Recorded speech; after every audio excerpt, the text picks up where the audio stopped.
You're watching Experience Comic Culture and Sales, streaming live daily to Facebook, YouTube, Twitch, and Twitter.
Hey, what's going on? You Comic Book Wednesday. What's going on, guys? AR Comics on the air with us tonight. My buddy John, he's texting somebody that he can name drop later. No, I'll name drop them now on text. Oh yeah, I was gonna say this is the whole episode of John name dropping, right? Is that what we said last week? You weren't here for the other show. Oh yeah, it got bad on Monday, dude. He was carpet bombing. He was dropping them so fast. It was like every 10 minutes. I'm like, oh, so I was talking to Walt. It was like a B-52 he was bombing us. Walt Giuliani and I were discussing this just the other day. It was so Joel, Jeff Wedding, Dave Cerrone, what's going on, guys? Lars, man, we're Rupenstein. What's up, buddy? Happy New Comic Book Day to everybody. We've got some Happy very New Comic Book Day. We'll definitely need to. It's like a mixed bag. I'm hearing people saying they had no problems getting their books. I'm hearing people saying that some of their books didn't come, some did. I didn't hear any of that. I think we got shorted on a couple, I think. Yeah, it seems to be kind of like, I don't know if it's where you are or maybe when you ordered, but there are some people in the Twitter group today. People were like, man, I ordered this like 3 months ago. How do you not have it? And I'm like, well, the LCS only can give you what's in the boxes, right? So, I think you direct that direct that sort of towards the responsible party. Right. If it's like, Rex's comic store, you can only sell them. I have them. What, you know what I mean? You can't sell them stuff you don't have. The Vamp was actually one of them that we didn't get. The one shot? Yeah, we didn't get that one. You know what? I think instead of selling books tonight, I'm just going to read the Vamp. I'm about hold it. The pictures. So it's going to be kind of like an audio book. Is that what you're saying? Oh, better. It's going to be like story time. Hey, kids. Speaking of the Vamp. Oh, my God. We just lost a viewer. I bet we did lose a viewer. Speaking of the Vamp, we were going to try to have Tom Snigowski join us tonight, who's the writer of the book, one co-writer of the book. We decided that, we kind of didn't have. We? I didn't have it. I don't know who's this we you keep referring to. Some of these emails don't get CC'd at your level, Ken. I'm sorry. But, I think to a certain extent, Nick knows I know these people, right? So he's like, just text them and find out. Well, if you don't, you've told them enough times, I'm sure. But it was sort of, I think they're going to wait and we're going to sort of do it more where it's like a setup. Like he'll do the show to let you know when the next book is coming out, like to share some stuff, right? Because everybody's got the book in their hand today. Plus a lot of the creators, I joke around a lot. I appreciate their time and access. For them to take 10 minutes out to talk to me, like Ken Hazer said, that's like a book that, for him at the speed he works, that's like half the day he's behind. And we're supposed to believe it's really just 10 minutes. Well, I can't control how fast they can read my texts. All right, let's get started with the best offer books of the night. First one is Ultimate Comics Ultimates number 16, signed by Sam Humphries. Suggested retail of $29.99. It is number 23 of 50, and it is a best offer book. starting at $19.63. So that is our first best offer book. So what do you guys see today? So you guys are a little light. You didn't get the Vamp apparently. I wonder what's going on. The Vamp didn't show up. Ghost Cage, unless if Ghost Cage got delayed, Ghost Cage number 3 didn't show up today that I was aware of, because those were two that I pretty much only know the books that I was planning on grabbing, and I know those two weren't there. And we surprisingly were extremely light on She-Hulk for some odd reason. I wasn't going to get that, but it was extremely light. I would think they would be heavy on that because I mean the show is like on the schedule. They've got good promo materials, whatever. That is kind of odd. I would think that that's a book where they would be like, get that out now. And that's how I got dragged into this conversation today. I woke up, my sleep is, I guess Dave noticed, like we're up real early watching little this different Marvel. for Dave. Dave lives in California, so it's midnight. For you, it's 3 a.m. I woke up from my 10:30 a.m. nap, and people had messaged me that my friend goes to an LCS in Boston, and there was no the Vamp, which he ordered, and he was like, "Is it delayed?" He asked me like right away. He's like, "Is this delayed?" I went to Dynamite's social media feed. Doesn't say it's delayed or anything. Right. I said, "Well, no. I mean, as far as I know." And then I called my guy locally here, and I got his daughter, and she said it wasn't it. Well, M. King says Ghost Cage eventually showed up. We had a box come a day late. Hopefully that's going to be the same. Yeah. Hopefully that's maybe that's what's going on. Who knows? I mean, you figure some of these shipments are coming by plane. Hey, Ron, what's going on? And with what's going on, it's got to affect freight as well. And passenger planes, I think somebody mentioned once, carries freight as well. And with all the cancellations going on, shipments have got to be delayed as well. I'm just gonna at this point assume nothing's gonna be right. Jen just said the same thing that I heard from someone else today. She just said only 3 of the covers arrived, and I think there's 6. Right. Yeah, I think so. Well, there's more, but there's generally going to be 6 of them. So it's got to be a shipment problem. I'm assuming. So, that's weird. My buddy at the LCS is like, "Well, I know you got yours like 4 months ago, so can I borrow yours?" Not quite that early. I said it wasn't quite that early. I said, but yeah, I did read it. But yes, I did get it on Monday though. Yeah, it's a shame because it's a really good book. Like I said, we were going to have Tom kind of talk about it. We'll have Tom and Janine on another time to sort of, kick this around a little bit. Maybe we'll feature, one of the covers or something. I said to him, maybe we get something to sign. So this way we can, when we do the show, we can sort of, say, hey, look, Tom and Janine signed this for, our show's audience. So Dwayne's a Pain wants to know, has John told any stories yet where he brags about all the folks he has met and knows? Yes, he's already done that. Dwayne's a Pain. Get ready for more. There will be plenty of name dropping, I'm sure. The ratings of this show are name dropping and Miss Ellie. Those are 1, 2. Janine Atchison. Oh yeah. And who else did you I mentioned Walt Giovanni real fast. That's true. And Ken Hazer. I didn't even get a chance to mention it, but we have our cosplayer for the Vamp, Rachel Holland, just did an amazing. We'll use it all up at the beginning of the show. You want to save it? Pace yourself. Do you have any idea how many names? I was gonna say I don't know if this is like a pacing thing. I think he's like he can just continue on with no problems. I know, but we do have some comics here, in between that we'd like to get to. Creative Keith, what's going on, buddy? Well, you know what? Why don't we get the heavy hitters out of the way? Ron, what do you want to buy? Well, wait. Let me get to the best offer book. All right. So the next best offer book is Forever Evil, Arkham War #1, signed by Peter Tomasi, and it is a best offer book number 7 of 25, signed in red, starting at $10. So we'll give JD a second. I apologize. I cut out there for a second. Which book did you talk about? Forever Evil, Arkham War #1, signed by Pete Tomasi. There we go. Nice. All right, best offer book starting at 10. We have one available. It is a best offer item of the night. All right. Now I can finally kind of catch up a little bit with you guys. Now I didn't see the newest episode of Miss Marvel, but I officially watched all of Moon Knight, and I've got one episode left of Hawkeye. Ooh. And All right. then at that rate, I'm finally caught up. You have been busy. Now I will tell you though, I did not like Moon Knight. I didn't think it was very good. The 5th episode was definitely the best. I thought that was really well done, but I think overall it just was I don't know. It didn't land with me. I'll put it that way. It's not for everyone, and I think that's a very fair.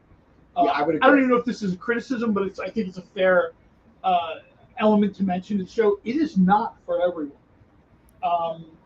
Miss Marvel is not for everyone either, but I think it has a much bigger audience than Moon Knight does. I think Moon Knight. I can agree with that.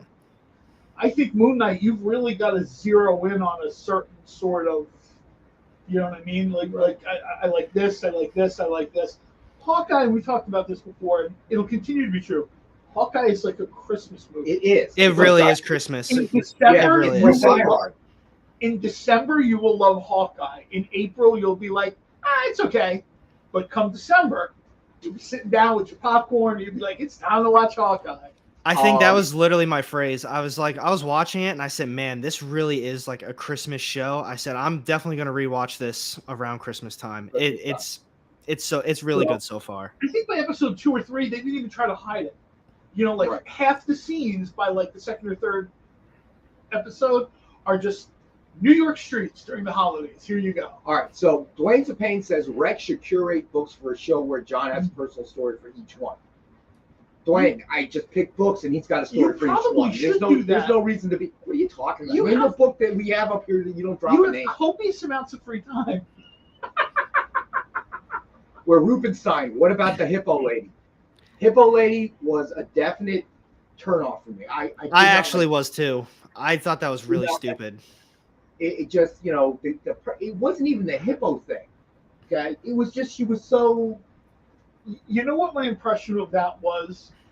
It was weird for weirdness' sake. Yes. And I think weirdness is cool in storytelling with like an element of purpose. The whole series was weird. You didn't need to add the weird personality. I'll tell you what that vibe reminded me of, and this is, you young kids won't know what this is, but the original TV series of Twin Peaks. Sometimes they had weirdness in Twin Peaks, and you're like, oh wow, this is really cool. And other times the episode would be over, and you'd be like, what was the point of that?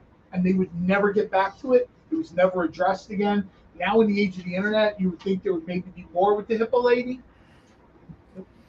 All they're talking about is if they come back for another season, it's Jake Lockley. My whole take on it was that I was talking to somebody and they were like, well, you probably didn't like it because there wasn't a lot of action and it was like the psychological thing. I actually liked it more when it was more on the psychological side of it, but my whole take on the show was that it felt like there was no direction to it. They didn't exactly know what they really wanted to hit on. It's like they spent a couple episodes building up, Mark Spector, Moon Knight, and everything that Ethan Hawke was doing with his villain side. And then they dove into his, all of his personalities and all of his inner problems for like 2 episodes. And then they just had an ending. And I was like, there was no real direction. You did one thing and it really wasn't that good. You did another portion of it and it was okay. And then you just wrapped it all up and it was a very subpar ending. So, any comics in the house? What's going on, Marcus? Yeah, Preston? I think that's just the way it is. Certain movies, like I said, if we have a scale of Marvel properties, right? And we got Morbius over here, and then we have, like, maybe we'll say Avengers Endgame or Captain America Civil War, like right here, right?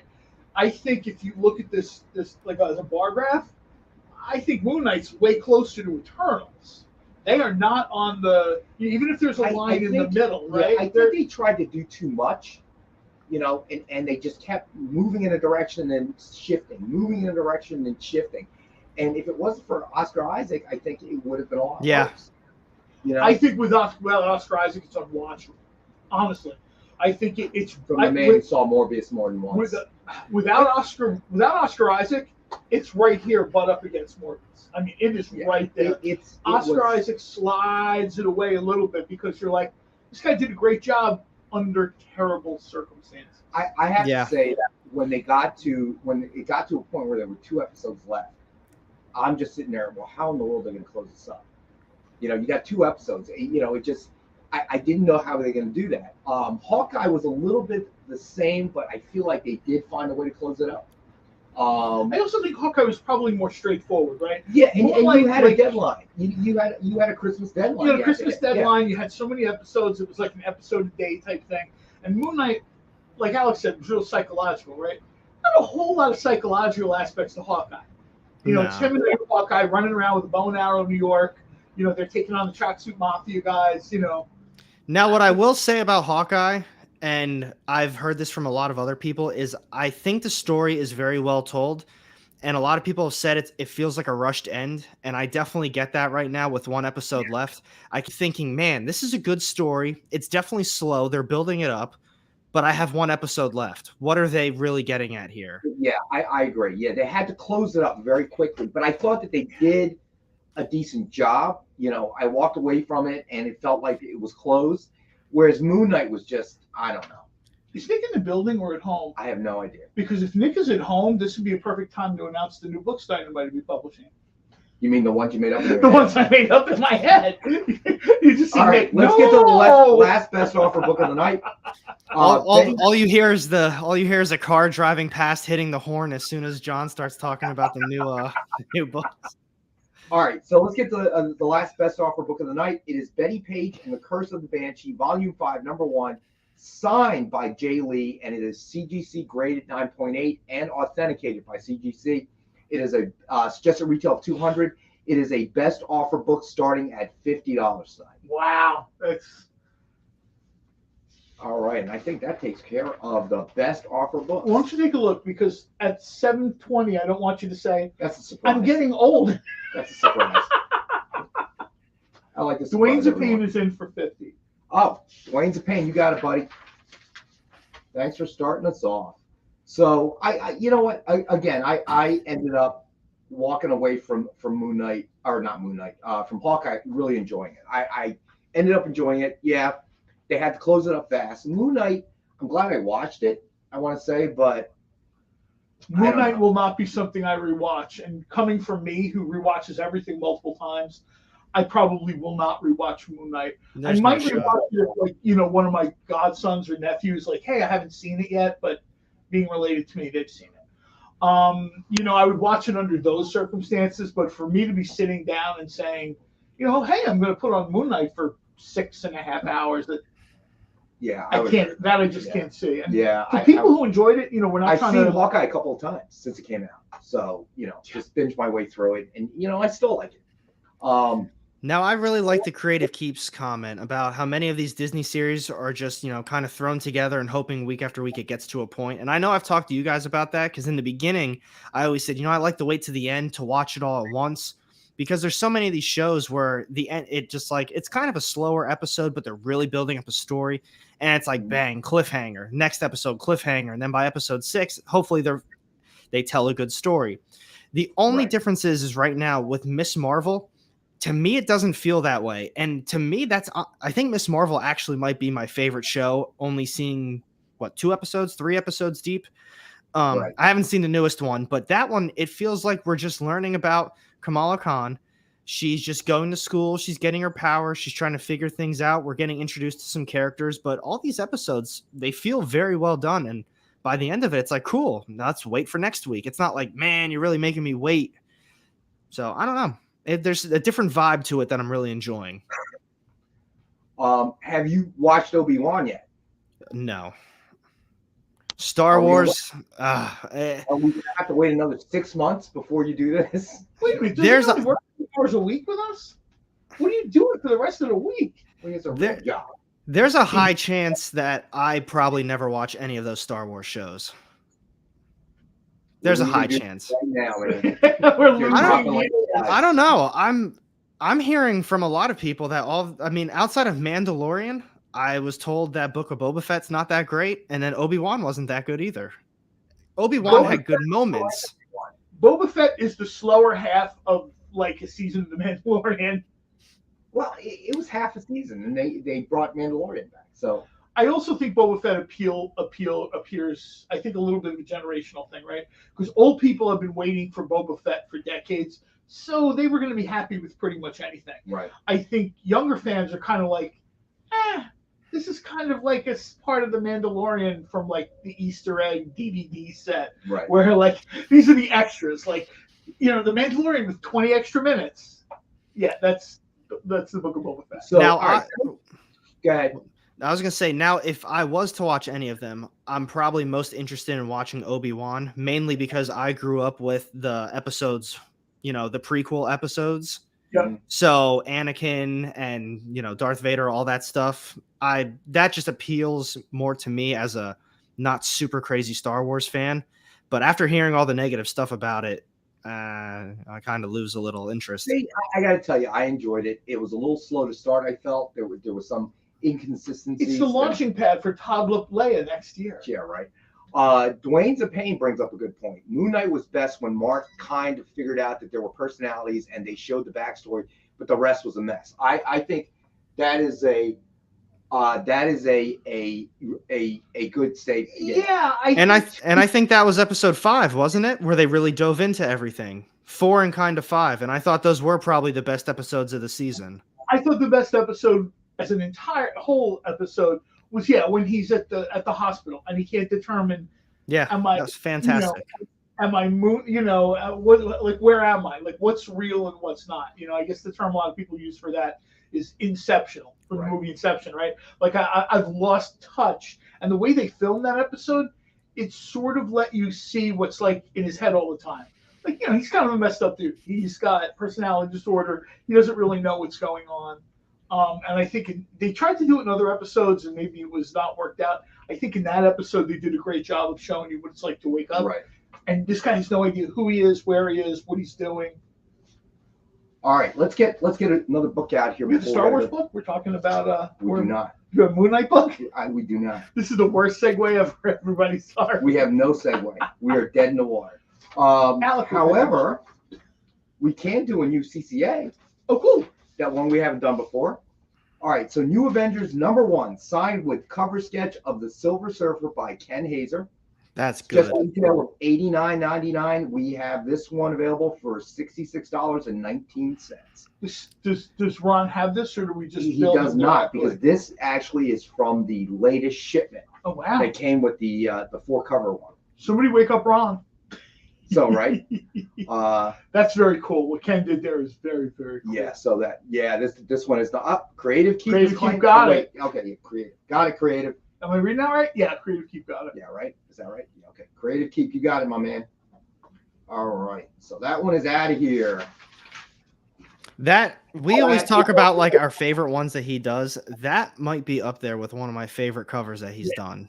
That one's legit. It was for everybody. Creative. This was open game. It was for everybody. Ron buys a ton of these, so we were kind of messing around. Yeah, with it. That's for that's for everybody.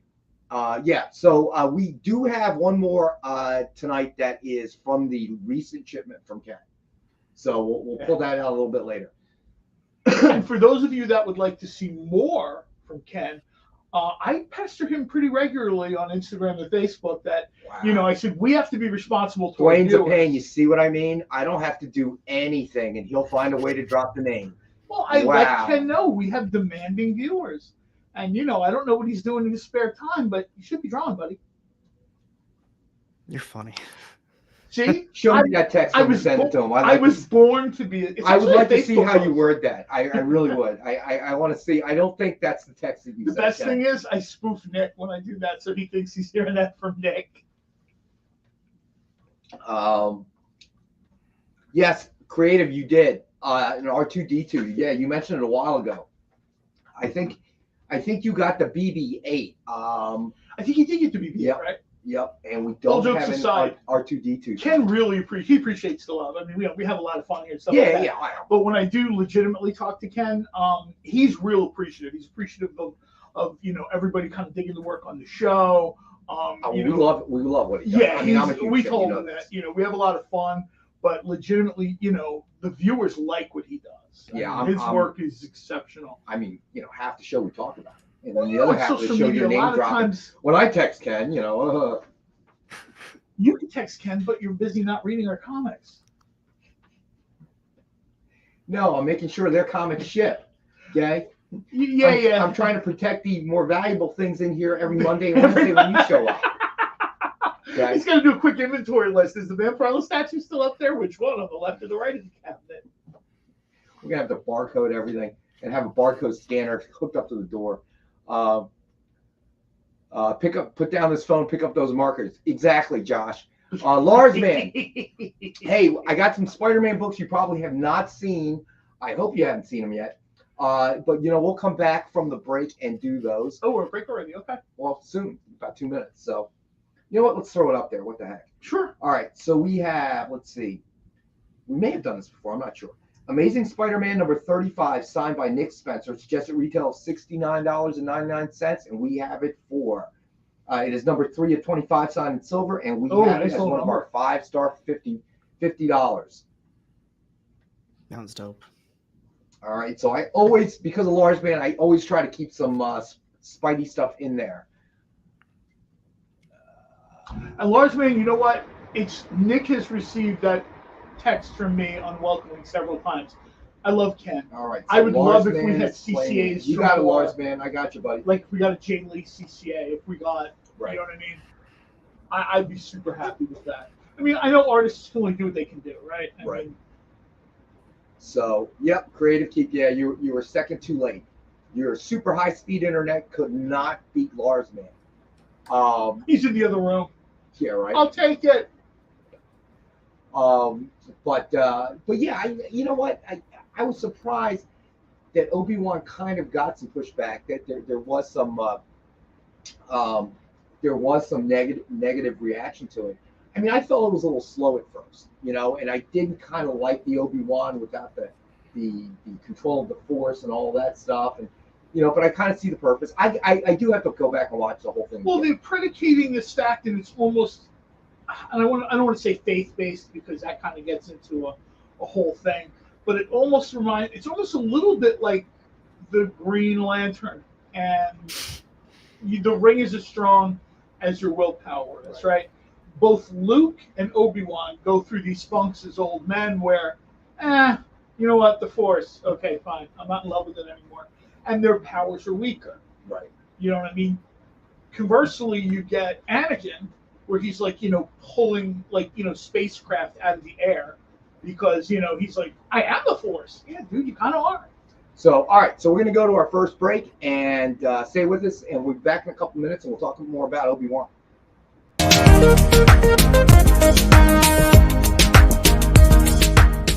Thanks for tuning into The Experience. Help us out and hit subscribe over on YouTube and click the bell when you do. Need some help? Scan the QR code in the bottom corner.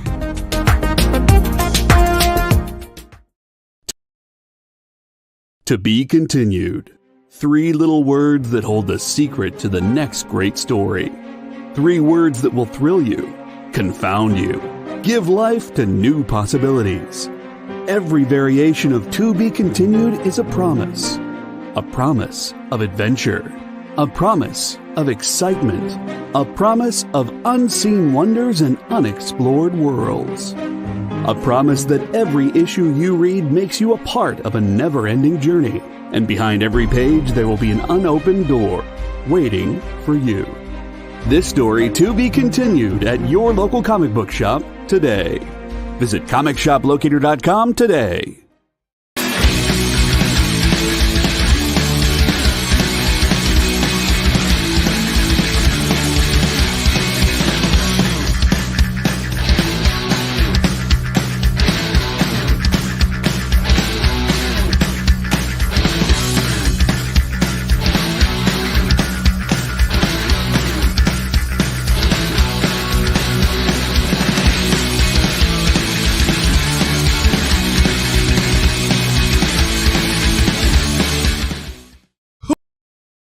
Who would win, Batman or Superman? It's the age-old debate, except it's so much more complicated than that. Nerd Killer Warfare every week on The Experience is your chance to debate other nerds in the questions we've all been asking for years, except we take those debates and turn them up to 11. Go to bit.ly/EXP casting or scan the QR code to be part of the show.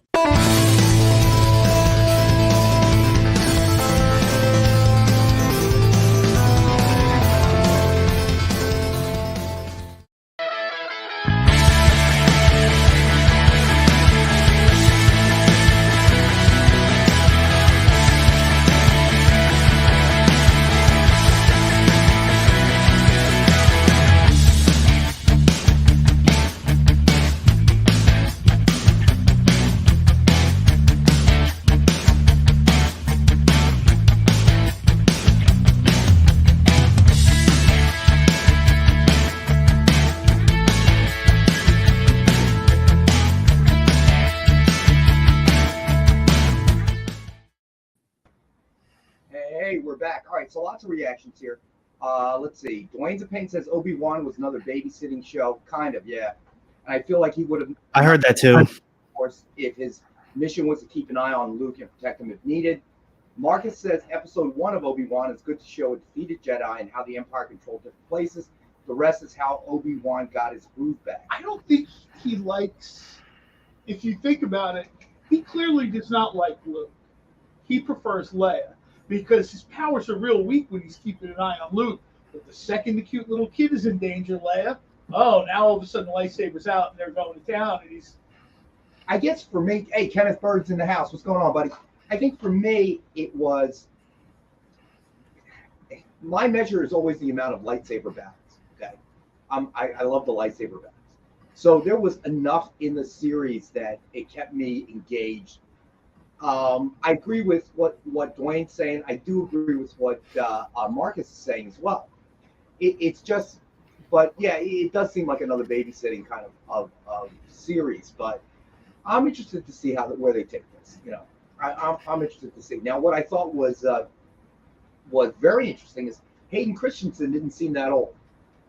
You know, it's been a long time since those movies were made. He's 40. I was gonna say it's got to be almost 20 years, almost, right? I mean, Roughly. He has not visibly changed very much. I mean, a bit older, you can see it, but I was surprised. I mean, I was like, man, I haven't seen him. How old do he look? So he didn't look that bad, in my opinion. No, I think they put him in the right arc, right? Right. When he first got the role as George Lucas's pool boy, or whatever the story goes, he was a young guy. I think he's like in college, working his way through college, and that's how he got the job, right? Now he's probably 40, 41, 42. Keep in mind their culture is all about, appearance. So I'm sure there was tons of working out and supplements and that whatever it is, Neutrogena they smear on their face, and it makes you, takes 20 years away. There's a lot going into that. All right, let's get another book out. Back to Tank keeps wrinkles away, Joshua says. All right, let's do Hulk Smash Avengers #1, signed by Tom DeFalco. It is 4 of 20 signed. We have one available for $19.62. I love this cover too. Yeah, it's a nice one. That is a nice one. But yeah, so let's see. Creative Keep says my son's 5 years old and looks older than toddler Leia at 10 years old, but I'm just nitpicking. And she runs super slow. That was something that bothered me when the episode first appeared. All right, Larsman, you got it, buddy. I got you down. Yeah, so I mean, and she was avoiding all these bad guys, and people are saying, well, she's using the Force, and well, in the was it the Phantom Menace when we're introduced to Qui-Gon Jinn and whatever, and isn't he and Obi-Wan on the ship and they run super fast? Yeah. So why couldn't they make her run super fast? The Force is. Well, I think one of the biggest problems that Star Wars fans have is the Force is unevenly displayed or portrayed in the. Well, she was just slow, man. How could they not catch her? She was so slow. She was using the Force to slow them down and speed herself up. They don't understand how the Force works. She didn't even look that coordinated, to be honest with you. Yeah, she was weaving in and out of them trees. I saw some video clips. But she had the hot toy this summer, months before everyone else. Listen, okay, she's Lola supposed was to on those be 10. shelves. Okay, all right. Now my daughter coaches 12s, and we have like 10, 11-year-olds on the team. Okay, Leia would sit on the bench. She runs so slow. I'm serious. Okay. The dark side of youth sports with Rex. That's a new podcast we'll be doing. He sends me an article today. Oh my God, it was so funny. In the middle of the day, I expected to be about Green Hornet, Kato, the show, name dropping, anything. But he doesn't send me emails. He finally figured it out. It was just dropped in my junk folder. I don't know how to get texts to drop into a junk folder. If anybody knows, anybody's a phone expert, an IT expert, put it in the chat. I'd love to know. John Cole. All right. So let's see. Let's do what do you guys want to do? Let Alec pick one. Pick one, Alec. Well, we just did that one CCA. We haven't done a slab yet, have we? No, we have not. Let's do a slab. All right. So let's do Deadpool. Oh no, we did do a slab. It was a best offer book. But let's do another one. Oh, we did the Betty Page. I forgot. Yeah. But let's do another one. Deadpool, Bad Blood #1, CGC graded, guaranteed 9.8. It's just at retail of $89.99. We have one as a 5-star at $50 book. There you go. We say this all the time. If you're into graded books, that's the quickest, easiest, guaranteed way you're going to get it. Let's see. I do love that JD is saying, I do love that the Stormtroopers lived up to their reputation in episode 5. I agree. I walked away from that whole series with a very positive feel. I might be a little biased. I mean, I even have rewatched the middle trilogy. Okay, I'm a Star Wars fan, so I'm honest. I agree with a lot of things that. Yes, 60 troopers firing and hit like 2 people. You're absolutely right, JD. They have horrible aim. We've always known that. Okay, we knew that from the first movie, New Hope. They're standing there next to the Millennium Falcon, and there's just laser blasts firing all over the place. They didn't hit nothing. Okay, that's why I prefer Clone Wars and Clone Troopers, because they're really good. But aren't they the same? No, they are absolutely not the same. Dark Horse did a whole thing about how when you get away from the further you get away from the clones, and they start having Luke Hayseed from Tatooine, and he joins the Empire because he wants to be a pilot. That's terrible. The further you get away from Jango Fett, the worse those guys get, to the point where you know why there's carbon scoring on everything else, because they're not hitting the target. I don't want carbon scoring on the wall. That's a good point. All right, point taken. You want to name drop somebody while you're at it, or? When Dave Filoni and I were talking, no, that's not true. We haven't spoken in years. All right. Still manages to do it. It's amazing. All right, let's do a Dynamite book. What do you think? Do you know the Dynamite book's here now? Since you're not the only person who works here, I had to ask that. So given that not everybody got their shipment, let's do Vampyverse presents the Vamp #1 Virgin Incentive. And this one was a 20-to-1 incentive. So you had to purchase 20 of the regular to get one.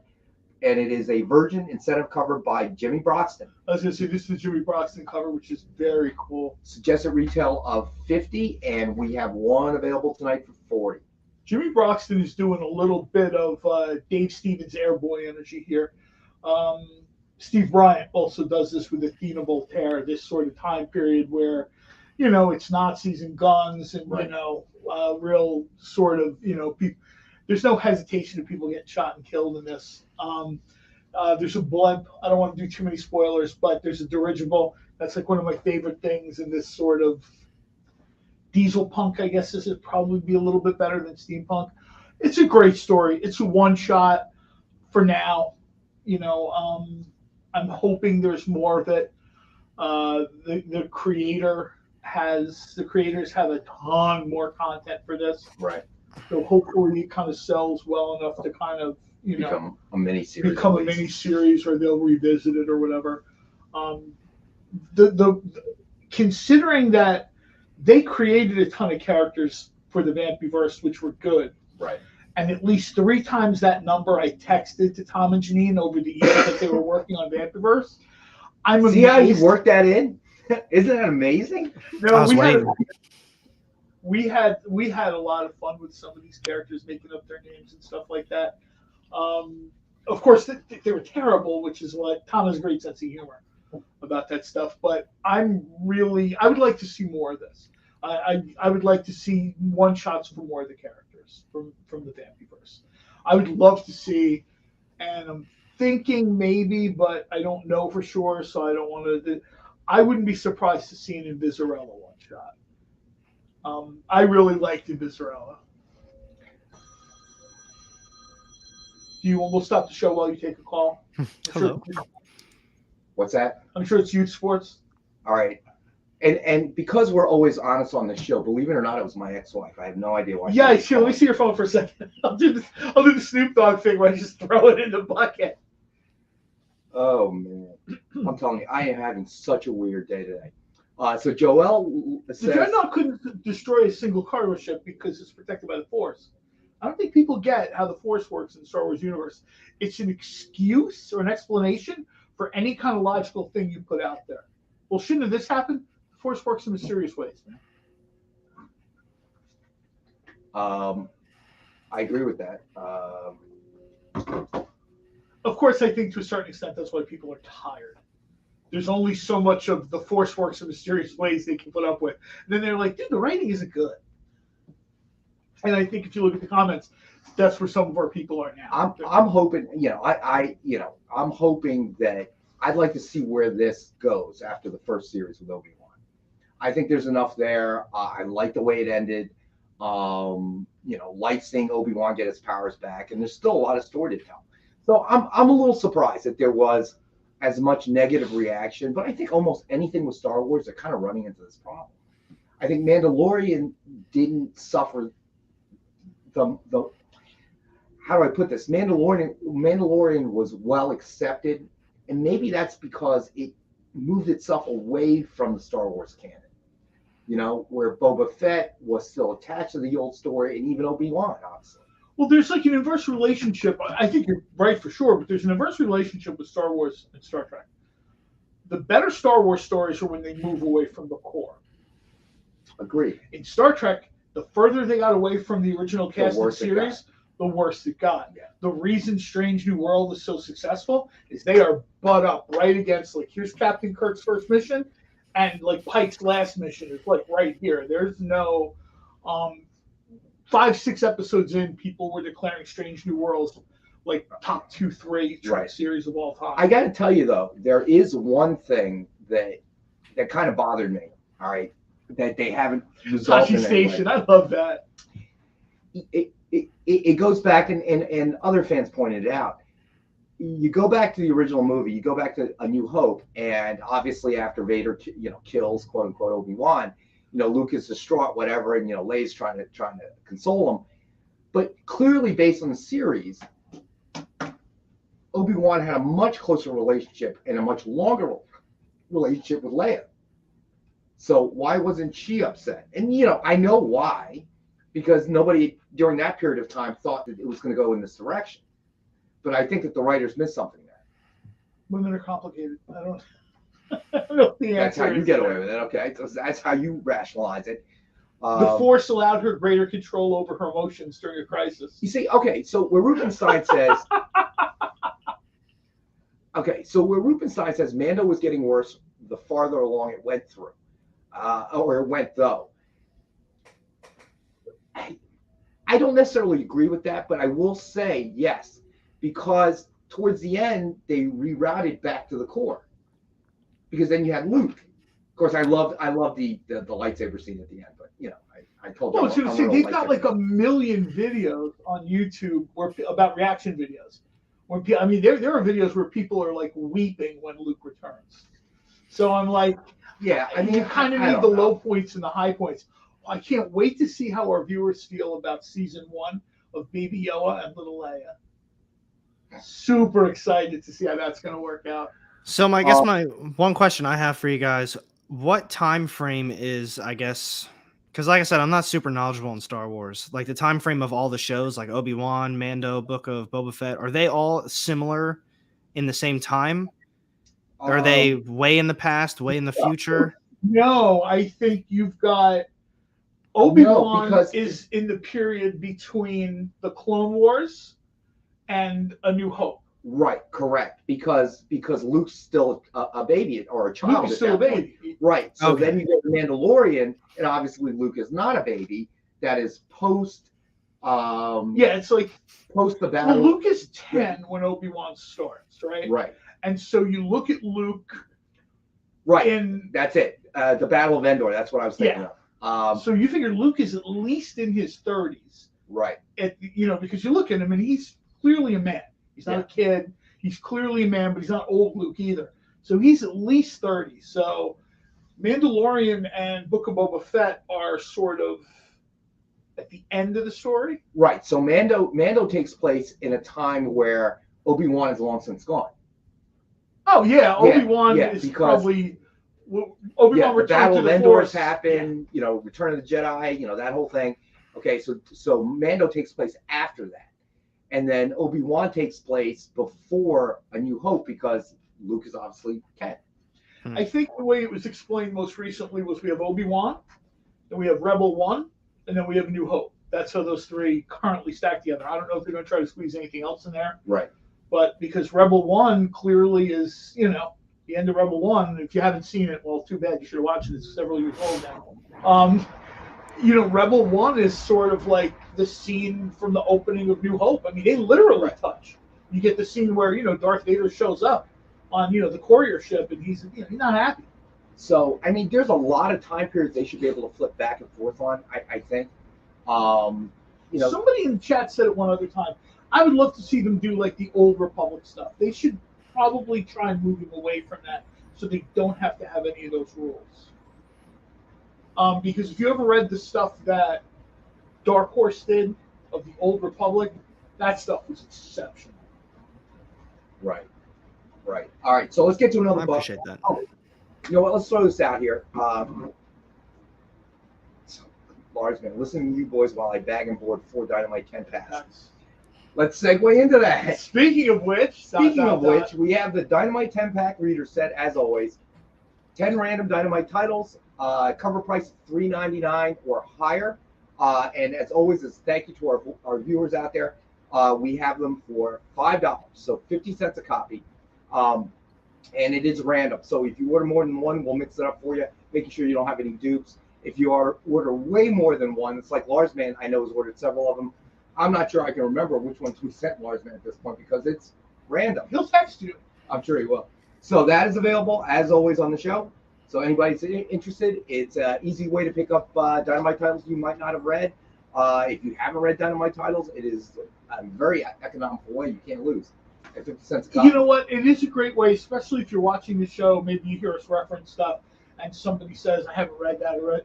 That's a great way to sort of, you know what I mean? We've talked about this before. At some point, I want to try to do somewhere between a mega pack and a starter pack, where maybe it's like all #1 issues or something. Right. Like we'll do like 4 or 5 James Bond #1s. So people can kind of see, because I talk about this all the time. I used to talk about this on a show I contributed to. Dynamite takes care of James Bond. The bad part of being a James Bond fan is you have to wait a long time for movies. And the movies are what they are, but then 2 hours later, a James Bond movie is almost like sushi. I'm hungry again 2 hours later. Thanks to Dynamite. That's because the movie's over while you're eating it. You will take 2 vampire. Okay, gotcha. All right, buddy. So Lars Man is taking 2. All right, hold on. Yeah, well, we're actually going to have that talk about seeing if maybe at some point, and of course, Rex has to go and dive into this stuff, so it's easy for me to say. But we'll try at some point to maybe do like a Vampy pack or a Red Sonja pack, so people, you know what I mean? Yeah, so people could kind of see, Vampirella Unholy and Vampirella Strikes, like a little bit of everything. Yeah, we can definitely do that. Lars Man, I got you down. Card Panther, I think, is 4 Creative Keep. I think 4 is coming out, if I can recall. I could be wrong. I can look. The Perio pack. How are we supposed to say it? Perio? It's Perio. Otherwise, we get yelled at by by Dave. All right. So let's get to. Oh, okay, Creative. That's right. I do remember you got one. That's right. Panther is one of those books that's a little bit sort of under the radar. And we talked about this before. Dynamite has characters that are front and foremost, just by nature of the characters. And that's Red Sonja and Vampirella. They're the best, the most well-known characters. That story in Panther and the previous story in Panther, it's just a good read. It's a really good read. And, for people who maybe aren't going to get all the issues, maybe try to grab the trade. Right. If you can, especially if you're at your LCS and maybe you guys are, $20 apart on something. Maybe you can take one of the trades off the shelf that is moving or whatever. But that Panther's, Panther's one of those characters that has really cool history, but it's inconsistent. Like there's creators that work on Vampirella that you can tell love Panther. And then there are creators that do their umbrella. I don't even know if they know who Panther is. All right, Preston, I got you down, buddy. I'm taking notes here. Lars Man with the Prio pack and Preston with the Loser pack. Yeah, we've talked about this before. I mean, we're sort of have, I don't maybe call theme packs or something because they're kind of like halfway between the starter pack and the mega pack. Theme packs, yeah, like maybe we'll try to do a Linzer pack or maybe a cosplay pack, or you know what I mean, or something to sort of, mix it up a little bit. All right, so since we've been talking about movies, let's throw this one out here before we have to go to break. I could probably do a mega pack from the spare comics I have from Green Hornet at my house. Probably do a mega pack. And it's also Panther issue number 4. It comes out August 17th. All right, so let's do Thor the Worthy #1, signed by Walt Simonson. Suggested retail $69.99. It is number 14 of 83 signed. It is signed in silver and is one of our 5-star books at $50. And of course, it is the legendary Walt Simonson. I really like the coloring here.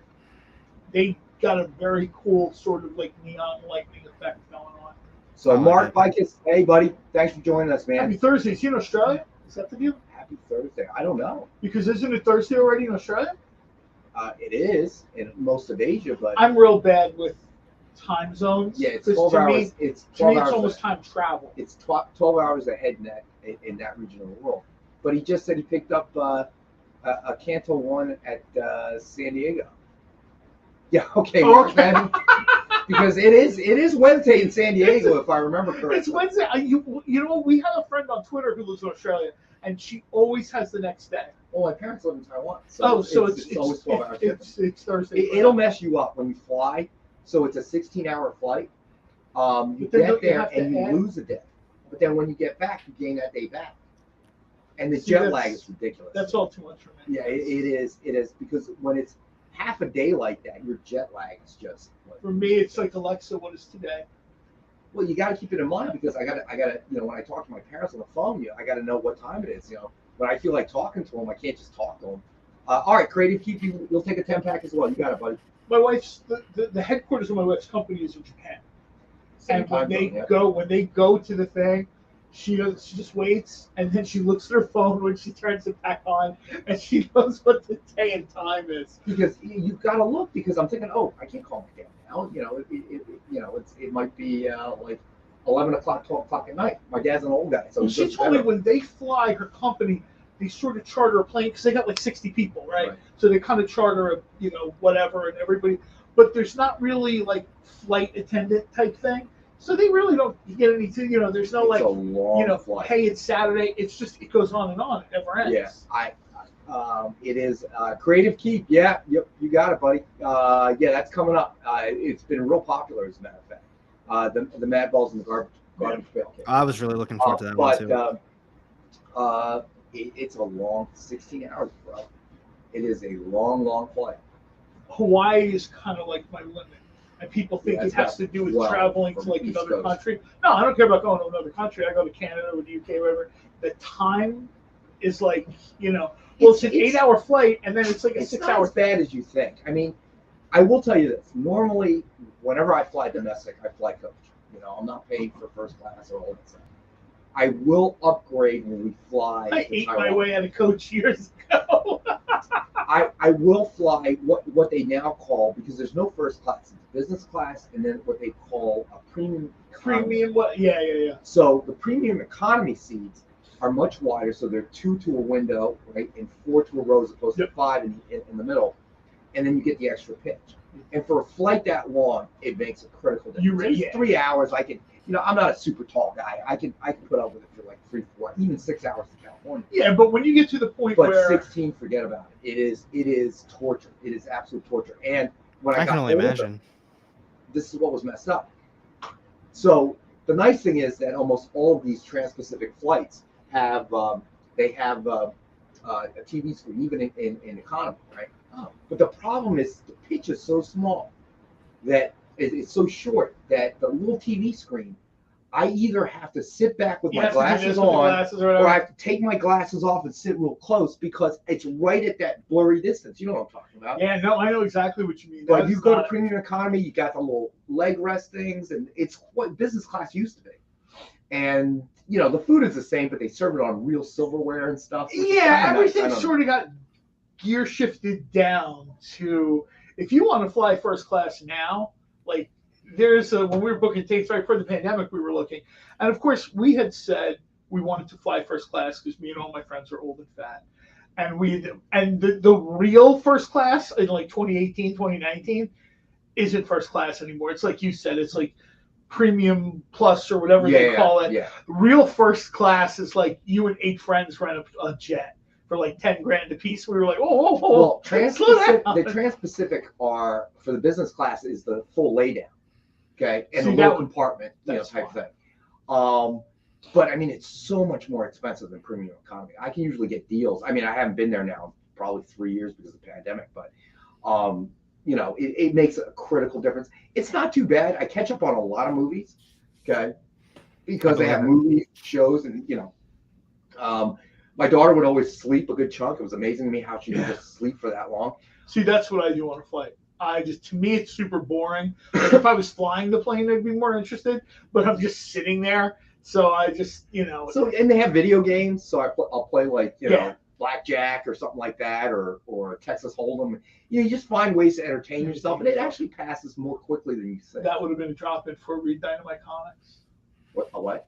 That would have been a good drop-in for Dynamite Comics. Are perfect to pass the time on a flight. I got to be honest. I don't bring books. I don't bring anything. I thought you were going to say. I have to be digital honest. Comics though. Dynamite digital comics. Dynamite digital.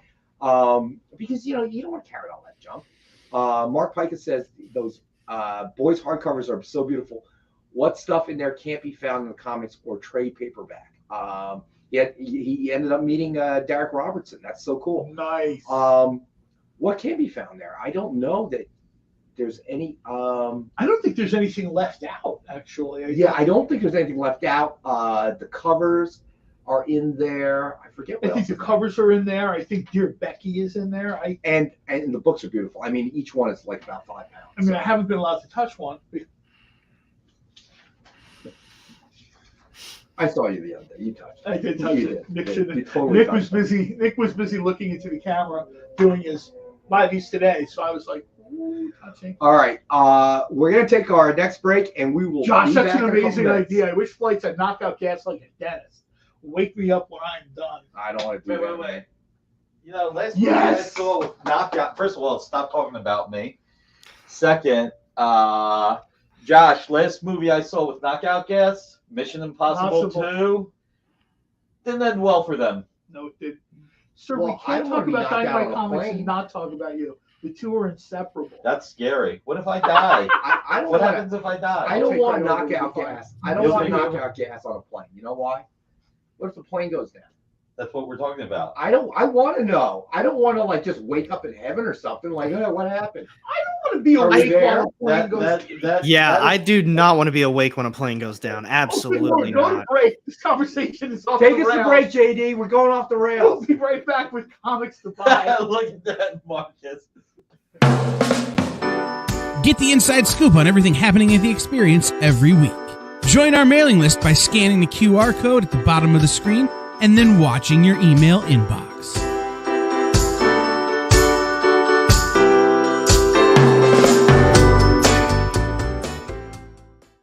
To be continued. 3 little words that hold the secret to the next great story. 3 words that will thrill you, confound you, give life to new possibilities. Every variation of To Be Continued is a promise of adventure, a promise of excitement, a promise of unseen wonders and unexplored worlds. A promise that every issue you read makes you a part of a never-ending journey, and behind every page there will be an unopened door waiting for you. This story to be continued at your local comic book shop today. Visit comicshoplocator.com today.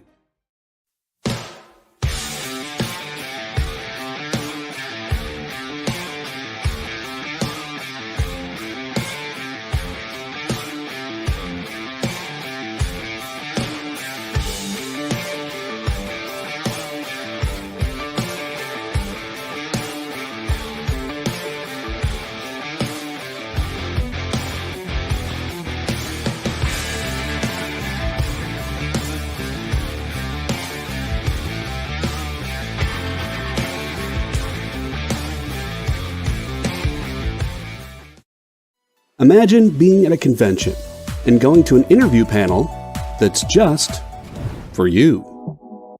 No bustling crowds, no hours-long lines, just you, the moderator, and your favorite comic book creators. Well, this is pretty much that.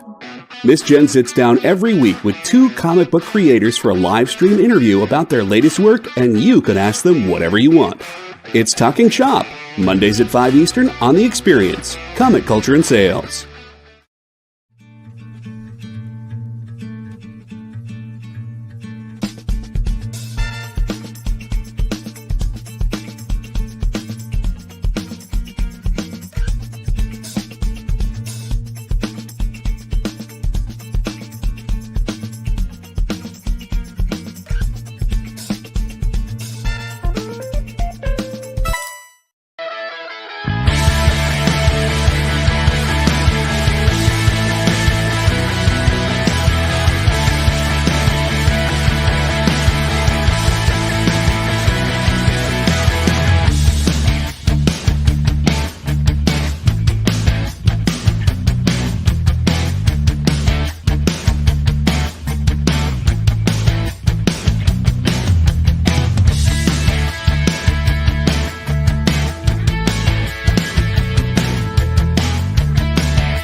All right, and we're back. All right, so what were we talking about? I forgot. Now, Nick's going to come in a minute. Oh, no, we were talking about airplanes going down and whether we're going to be asleep or not. I already basically have a panic attack if I'm on an airplane. So if that thing is going down, I do not like flying even remotely. I absolutely have no problem flying. I actually sleep better during turbulence, believe it or not. As soon as the engine comes on, I mean, I can sleep a little bit, but 16 hours is crazy. So you got to entertain yourself, you know. So I'll watch catch up on a lot of movies and stuff, but I really have no problem flying. It's safer than driving, you know, statistically by a lot. It's not even close. I don't even like driving. I mean, I'm not scared to drive or anything, but I actually hate driving too. Yeah, I know. He doesn't know what the transporter is. He knows nothing about Star Trek. I know. Transporter. I know nothing about Battlestar Galactica. Yeah, okay, got it. Yes, the Klingons. Let's throw another book out there. We have. Do we have Battlestar Galactica? That would be perfect. We do not. 0 for 3. Spider-Man: The Black Cat Strikes #1, signed by Dennis Hopeless Hallam. It's just a retail of $49.99. We have one available. It is number 2 of 35 for $29.99. Oh, that's a cool cover. And what? Did you say it's 2 of 35? It's what? It's 2 of 35? 2 of 20. 2 of 35. 35. Yeah, 2 of 35. I like that cover. That's very cool. It is a very cool cover. Well, the Gamerverse covers were super. You know, like you would get the very kind of like unique skins. All right, Lars, man, I got you, buddy. Yeah, that's very.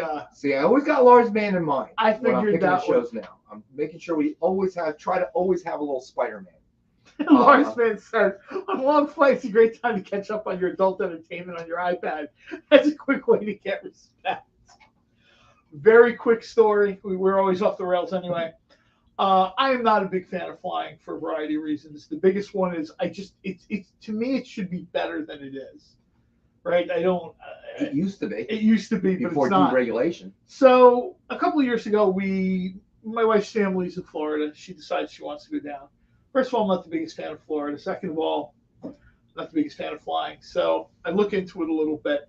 Put my wife on a plane, 3 hours, boom, she bombs down to Florida. Her and her sisters are having a great time at the hotel pool. I, on the other hand, decide to take the train. Amtrak's roomette. It's 22 and a half hours. It was an entire day of peace and quiet. Nice little roomette.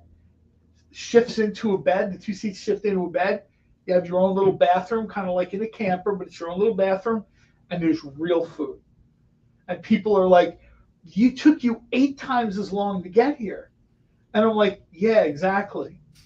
I have to admit, you have a point. I mean, domestic air travel has become worse and worse and worse with each passing year. And this summer is probably the worst it's ever been. They're canceling flights left and right. My wife has a flight to Florida, I think in 4 weeks. And I said to her, I gotta be honest with you, you know, I don't like your chances. I thought about, back when my daughter was actually playing softball, we traveled to Florida a lot. I'd actually thought about doing the auto train. Yeah. But, and then take my car, and I don't have to rent a car when I'm down there. But once I did the math, it was actually horribly expensive when you got right down to it. Unless you were willing to sit in the regular coach seats. But who wants to do that for that long? So I will say this. When my daughter and I used to go to Taiwan to visit my family every year, usually around the Christmas break. Every year you went? Yeah, we went every year. Wow, that's miles. And then the pandemic came, and then it kind of, we haven't been there now 3 years because they had pretty much cordoned off the island, which was smart. But this Nick break is brought to you by. Here we go. All right, Nick's got original art in his hand, so let's get to it. Go ahead. Everybody knows I'm a wimp, right? What? I don't know what this is leading He's to, but it should be interesting. Well, we had said 50 people or more. We would give away the omnibuses unsigned if we did 50 people or more on all platforms this past Monday, today, and next Wednesday. But we didn't hit it, at least not Monday. Large man, the art is not $53 tonight. What? So this is what we're going to do. Might attack a few zeros on. Tack a zero, double it a little. In Large Man's defense, Nick has been running these $53 specials on his art show. I have. So we'll keep it to next Wednesday. Nick's voice summons Jen. That's funny. We're going to keep it to next Wednesday. You get us 50 people on all the platforms just next Wednesday, July 6th, and we will give away a set of the omnibuses. Don't give up on this. Patience is a virtue. I am not giving up, Mark. This is why I'm doing it. If we get to 70 people next Wednesday, we will give away a signed set of the boys' omnibuses. Look at JD's crawl. Nick, look at JD's crawl. What? The crawl. Undernourished Nick saving. You know what? I haven't eaten yet. You know what, JD? You were correct. If you could sell irony in a can, you would actually be a very rich man. That's funny. Undernourished Nick. Oh my God, the rats on the Philly sidewalk. What part of Philly are you from, Josh? I'm from South Philly. If we get to 100 viewers, and I forgot, by the way, Bobby, we're going to have a special, Jesus, AR, we're going to have a special guest. It's going to be you and Robbie next Wednesday. So both of you pull in as many people as possible. Yeah, man, we're going to do the whole thing where we're all working together. I'll be right back with one more thing.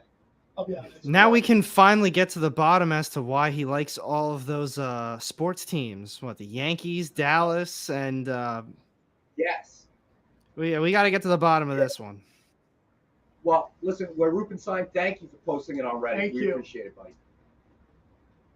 Fourth and Christian. Okay, Josh. So Josh went. You're in the Northeast then, buddy, right?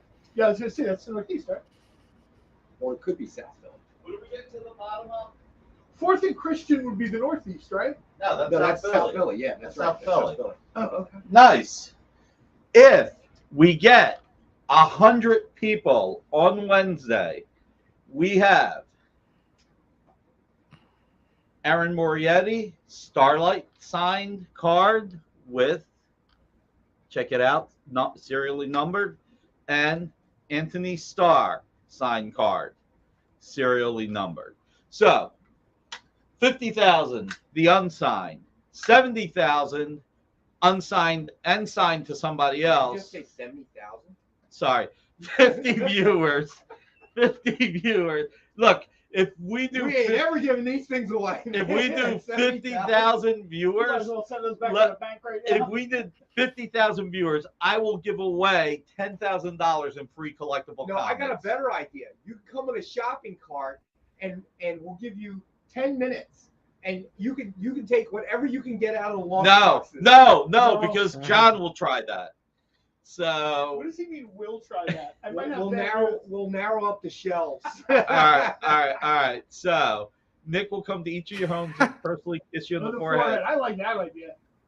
So let's go back to this. If we get 50,000 viewers at any point this year, I will give away $10,000 worth of collectibles. 10,000. All right. So 50 viewers, the boys definitive unsigned. 70 viewers, the boys definitive signed to someone else. And 100 viewers, one person will get Aaron Moriarty, one person will get Anthony Starr. So I'd like to create an event in my social channels, have a link to the info contest. Then I can measure who is coming. We can give you a trackable link, Mark. We can absolutely give you a trackable link. Email rex.wang. Yeah, I think you've emailed me before, but just in case, yeah, rex.wang@dynamite.com. So shoot me an email, Mark. Far easier than Nick Paparucci. All right. These are beautiful. These are absolutely stunning. And on Friday, we're actually going to have a little bit of a memorial for a friend. But these are 4 of my all-time favorite Captain America pages. Anthony's coming to your neck of the woods. Nice. So, Captain America, number 4, page 11. Let me do it like this. Captain America, number 4, page 12. Captain America, number 4, page 13. And Captain America, number 4, page 14. This is such a powerful sequence of young Steve Rogers having to do what it takes to get money for his family so that they can get food and his mother can get medicine. It is so incredibly powerful. I love this 4-page sequence. Rick Remender, John Romita Jr., Klaus Janson. Look at like the snide cockiness and the one kid at the bottom. Look at Steve being afraid right there. Look at what he has to do. He has to go and distract the owner. And while they throw a brick through, he gets, I believe he gets the medicine for his mom. And he steals the money, which is something he so doesn't want to do. And then he takes it home to his mom. This is one of my favorite all-time Captain America sequences. Beat by very few, like John Byrne, Captain America 255. So that's how highly I put this. This will be available on Friday as one lot. So we got a big Friday coming up, and it's 4th of July weekend, so there's going to be a lot of stars and stripes. A lot of Captain America. We're also going to have pre-Death of Captain America, a little bit of Steve Epting, Ed Brubaker. We'll have Homelander's next Wednesday. At least eBay gives you a buy it now, not a Nikki tease. We'll have Superman. We'll have Wonder Woman. It'll be a fun Friday. It'll be 1 hour as always. We'll have some fun. I'll let these guys offer you some cool collectibles right now, but 100 people in the stream between all 4 platforms. We do prefer YouTube, though, because the algorithm really helps. But we will take the fans where we can get them. So remember, original art show this Friday, 7 to 8 p.m. Eastern time on the Experience. See you guys. Enjoy the rest of the show. These guys are really rocking it for you. All right, so let's do John's favorite character. Batman. Batman. I thought it was going to be a recap, which is equally horrific. Oh, we're doing that next. Batman 3 Jokers number 1, premium cover A, red hood variant, signed by Jeff Johns. Suggested retail of $88, and we have number 18 of 40 signed in silver. And it is a 5-star book at $50 tonight. That's a really cool cover, though. It is. I mean, I actually really like that too. Oh, The wow. 3 Jokers. That was a good read. Yeah. All right, so that is available tonight as well. And now, at John's request, His it's favorite. time for a recap. Man, you hit him with his favorite character and his favorite part of the show back to back. Hey, Bring Nick back in here. Gotta have that compliment, man. Jab and a hook. All right, so we did the Dynamite 10-pack reader set. Suggested retail of $40. Cover price of $3.99 or higher. And as always, as a thank you to our viewers, we have it for $5. Who's producing the show tonight? JD. All right. JD won't kill me as much. All right, we're going to do one thing tonight. Boys Herogasm. Authentics cover. Keep it clean. We're going to give this to someone. We should make it hashtag ILUV the boys. Okay? ILUV the boys. The person who wins this can pick the character they want drawn on this by Ken Hazer. Keep it clean. That's the key. If you don't keep it clean, I'm going to draw it. And then you're not getting much of anything. So, I love the boys. Preston's got it right. Everybody copy and paste what Preston did. Mark, thank you for joining us. Mark took us out of here. See you, Mark. Thanks, buddy. Mark also was saying something about doing like a Facebook event. We'll for the take show it. next week. That's a great idea, man. We So, love that. we have not done a commission cover art on the boys yet that I can think of. And if we have, I apologize for misremembering. We have not. So, JD, I guess you get to charge me another $5. I love the boys. That will be at $7.57. Everybody, hey, seriously, thank you. Love you guys all for being here. Help us grow the channel. We just want to bring you cool, fun comics and also have a little bit of fun. And you guys make it fun. All right. Tricky Trapster, be careful, buddy. You have an E at the end there. So just want to make sure everybody gets the right hashtag because JD will run through his handy dandy. There it is. There we go. All right. And yeah, we'll talk about who you want after we Starlight's determine who the fine. winner is. Starlight's fine. I'm just saying. Well, no, whoever wins gets determined, right? They get to pick their character. Right. Nothing So I'm just kinky or crazy. Well, let's Even wait once till you we have love a winner. sausage requests. Well, the thing is I picked Herogasm to have a little bit of fun. That and show then, and then was ask great. everybody to keep it clean. Exactly. That show was great. That had the best fight scene. That was the best episode so far. Got a match case to all lowercase. All right, so definitely copy. Got to be all lowercase, everyone.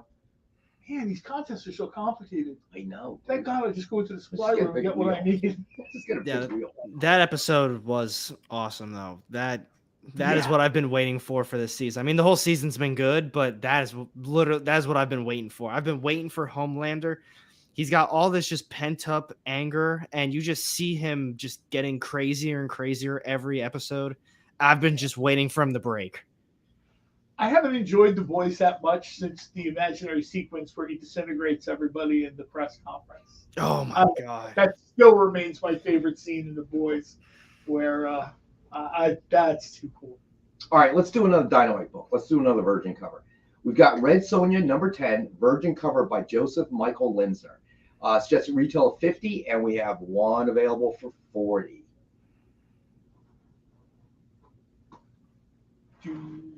Should oh nope. We're Rupenstein. I love Hippo Lady. I love Hippo Lady. That's a very Not only is kind of that not going to content. win you the prize, my friend, but Sorry, the computer ate that when I'm getting it up right now. no, not a problem. Yeah, that I still can't get over that Hippo Lady. Like the way that episode ended, and then it started like right at the same thing. I was like, ugh. It was Oh just my so weird. Lars, man, I love Iron Maiden. Howard, I do too. All right, Brooklyn Born, buddy. It's hashtag ILUV the boys.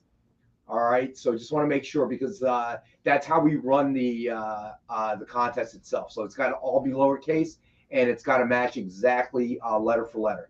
Okay, just want to let you know, Brooklyn Born 718. All righty, so okay, so we did the Red Sonja. Wait, is that the? No, that's a metal cover, isn't it? Oh, I'm sorry. I thought you said the Hell Sonja metal cover. That's my bad. Yeah, no, it's the Red Sonja number 10 by Linsner. Just when you get a chance. There you go, Brooklyn Born. You got it right there, buddy. Yeah, just want to make sure everybody gets a chance. I avoid the Noid. Yeah, what happened to the Noid at Domino's? It probably tried the pizza. Yeah, and Amy, we don't want out. you to make any noise because this is a high-level production we have here. The supply cabinet also happens to be here, so Amy tried to be real quiet. I'm trying to be respectful. Well, then you've got the wrong show. Let me tell you. Okay, this is not the show for that. So grab what you need. I should have stayed in Ireland. John, see, that's what John said. I was shocked when she came back. Everybody, seriously. And she did not have haggis. How do you go all the way to Ireland? It was not no menu. Really? It was on no menu. That's because it's That's from because Scotland. it's from Scotland. Whole different place. I'm not the one who was searching for that. That's on you. Yeah, you know that was totally on me. Jamie haggis wants to is know one if of you those- brought him any whiskey. If she brought you whiskey and didn't bring me any, we're gonna have a problem, JD. Not with you, but Amy and I would have to have a conversation. How was kissing the Blarney Stone? Lars, man, I warned her not to. I read an article. That thing is just germ laden. Yeah, I've heard that it's not a great. Oh my God, how do you feel? Are you all right? Yeah. Okay, Dude, Amy's gonna be they out sick actually for the clean next 2 weeks. Believe it or not. What's that? They actually clean it. Like they wipe it. Yeah. Every year, whether it needs it or not. That sounds very. Amy, if you suddenly, I don't feel very well. Yeah, we know. My buddy was in I law. That have was get like the the eloquence only now, warning so- I gave you. I said, don't kiss the Blarney So Stone. I wasn't gonna not walk all the way up that castle and not do it. that's a long way to travel. I understand that. I mean, if you're gonna go, I mean, for me, this is getting to be a long drive from my house. It's like 2.5 miles. If it wasn't for Wawa, I'm Yeah, like, but there are all those lights. all those lights. Oh my God. So And Scotland and Ireland are very different. It's like a very different vibe. Ireland is almost like, like the happy neighborhood you go to. Scotland, well, less so. you gotta figure that any country that, this is why I think Scotch is probably one of the best things ever made. Okay. Because It helps you forget. Well, The pubs were nice. Imagine Lars, if you create a liquor that you drink, that all of a sudden all the men at the party say, hey, let's wear skirts with no underwear, and it becomes part of the culture. That is some good Scotch right there. Yeah. 705 proof. Yeah, I mean, at what point does that become a good idea? It's part of their culture. I know. Like the just like the baseball Scotch. Hey, I love Scotch. Scotch just doesn't love me back. That's the problem. At this point, we have to get you a baseball cap sponsor. You put that baseball cap over like huge on this show. Yes. You absolutely. It should be like lids. They kind of give you like an allowance. We should. Or something. You're absolutely right. We should. But so yes, Amy is back from Ireland. She kissed the Blarney Stone, even though I specifically told her not to. We kind of like a little bit of an unofficial. Everyone did it, okay? Everyone did it. That makes it better. We had a little bit of an unofficial betting pool, and I was pretty sure that she was going to stay in Ireland and not return to this job because she's very intelligent, and that was sort of what I'm like, there's no way she's coming back. Young, capable person. Do you have my $5? What? I emailed it to you. All right, I'm done with you guys for the day. We're gonna have to open my junk folder now. Oh no. God. All right, we are completely off the rails tonight, boys. All right, so let's do That was a good one. That's another funny. Dynamite book. Let's do a metal book. Let's do Draculina #1 TMNT Homage Premium Metal Cover by Ken Hazer. Suggested retail of 100. We have the one available for 40. And yes, it is aluminum alloy, as you can see the picture of my phone reflecting off the cover. Yeah, Josh, I am totally. Sensitivity training. Yeah, they tried sensitivity training. My God. I got less sensitive. I'll tell you what I love about this Lars cover. Man is claiming. All right, Lars Man, you got the Draculina. You got I'll tell you what I love about this is the metal covers all have some kind of color tint to them, except Draculina because her costume is black. Right. So I kind of really I think that's very cool. Yeah, I do too. All right, let's do. Let me see. Oh, we got 2 minutes. I'm gonna throw this CC8 out here, and then we're gonna go to our next break. It's Deceased #1, signed with cover sketch of Zombie Joker by Ken Hazer. Nice. Suggested retail of $89.99. Man. We have the one available for $50. And Ron has already claimed. All right, Creative, I got you down. Ron has already claimed the She-Hulk, and I haven't even put it up there yet. All right. Well, we might as well do that now since Ron's already claimed it. So Ron has claimed Hulk #1, signed with cover sketch of She-Hulk by Ken Hazer. Suggested retail of $89.99. We have the one available for $80.19. When the first series launched by Stan Lee and John Buscema. Just confirm with me you still want it, Ron. You want the She-Hulk? Yeah, no, I am. Just confirm. But I didn't even get to the price yet, and he like Money is no object when you're Ron So Shepard. $80.19, Ron. Just make sure. Just confirm with me that you still want it, buddy. All right. But that looks like that's gone. That has gone to Ron. I am jotting his name down. I'll tell you what's awesome about this cover. What's that? You got it, Ron. One of our cosplayers, Rachel Holland, just dropped ahead of the show coming out her She-Hulk cosplay, and I sent her a copy of this image a little while ago. Right up there. It is shocking how much this looks like her. And I don't think Ken knows who Rachel is or anything like that. I wouldn't think so. But her cosplay and this cover are like right there.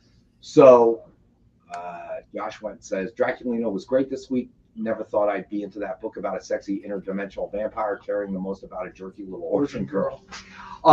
Just so, especially Ron and Creative and everybody else. I was falling asleep. He couldn't wait any longer. All right, so we have. Well, yeah, isn't it like Force already in California? Where's Ron? No, Ron's in Maryland.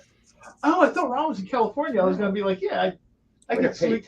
I get sleepy around 4 o'clock too. So for Ron and all the other buyers of CCAs, we still have other books from the last shipment from Ken Hazer. So we'll have them on next Wednesday for the big show. But we're getting to the last little bit, unfortunately. So hopefully Ken Hazer will have another shipment on the way to us, quite soon.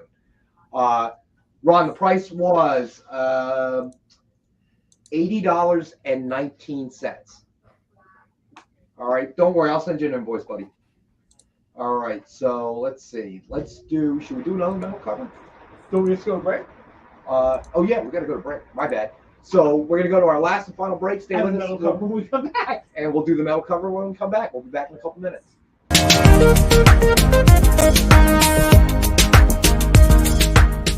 Thanks for tuning into The Experience. Help us out and hit subscribe over on YouTube and click the bell when you do. Need some help? Scan the QR code in the bottom corner.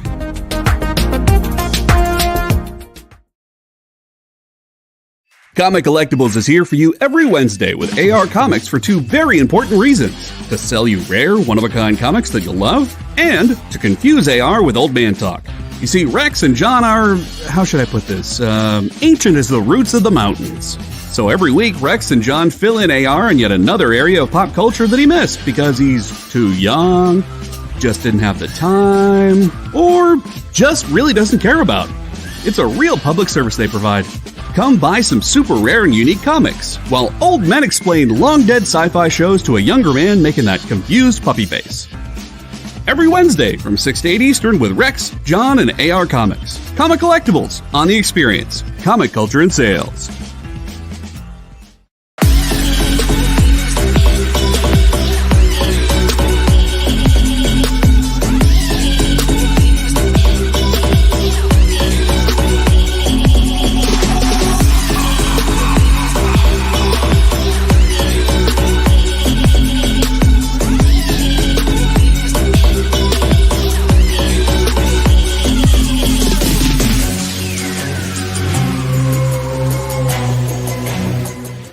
There's a super new way to support your friends over at The Experience. Head over to YouTube and send us a super chat, a super sticker, or a super thanks. We'll be super grateful for your support, and then keep an eye out as we launch membership services over on YouTube. It'll be a great way to get first look access at new content and shows before anybody else. Keep your eyes peeled and make sure you're following us on YouTube.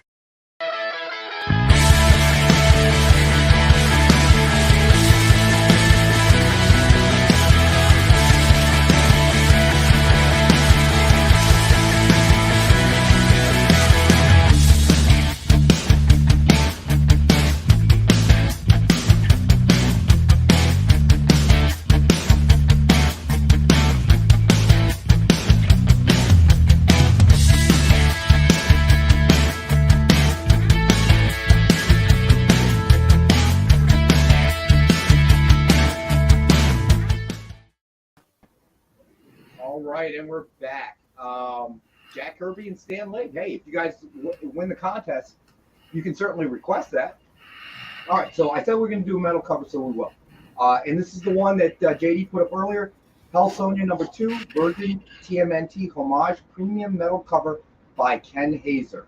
Suggested retail of 100. We have one available for 40 tonight. There it is. I love that. I don't know if there's a way to get that image to You could text it to JD. You might be able to get it up. the experience thing. Or email it via JD's email. I think you were copied on some emails with JD's. Unfortunately, I'm working off this computer, so I don't hide. It's on my work computer. I just thought it was worth it. I'm surprised. It is. So basically, what John did was he showed me. Who's that again? Rachel Holland. Rachel Holland, and the She-Hulk. Yeah, the She-Hulk cosplay that she did looks so much like the CCA that Ron got. Yeah, it's like surprising. It's scary how much it looks like. JD, do you have access to the Experience Facebook Messenger?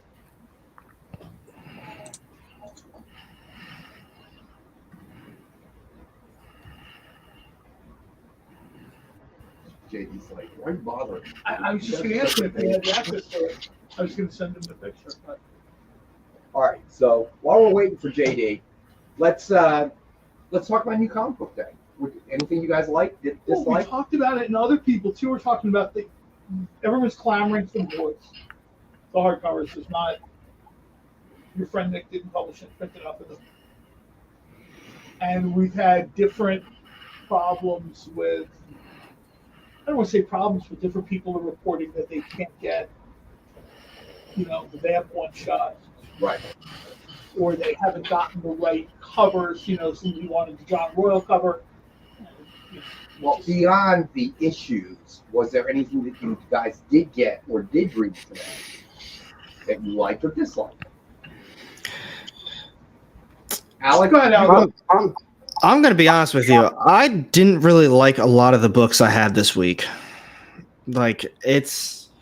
So just to kind of breeze through the pile, this Berserker series from Boom Studios, at this point, I try not to be too negative. I really do think this is a terrible series. I don't think it's well done. The artwork, it's not bad. It's pretty decent. There's no story. We're 9 issues deep. I don't know. It's one of those things.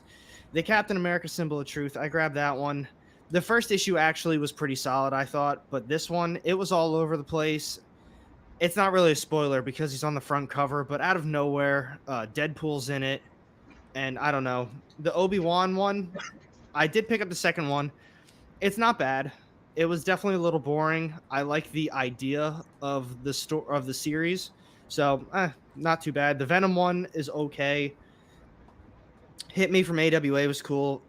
This is actually one, so I like it because it's Jessica Jones, but I'm not going to lie and say I'm not getting tired of it. So it's the new series. It's the mini series. It's called The Variants, and it's actually really nice. It's by Gail Simone, and covers done by Noto.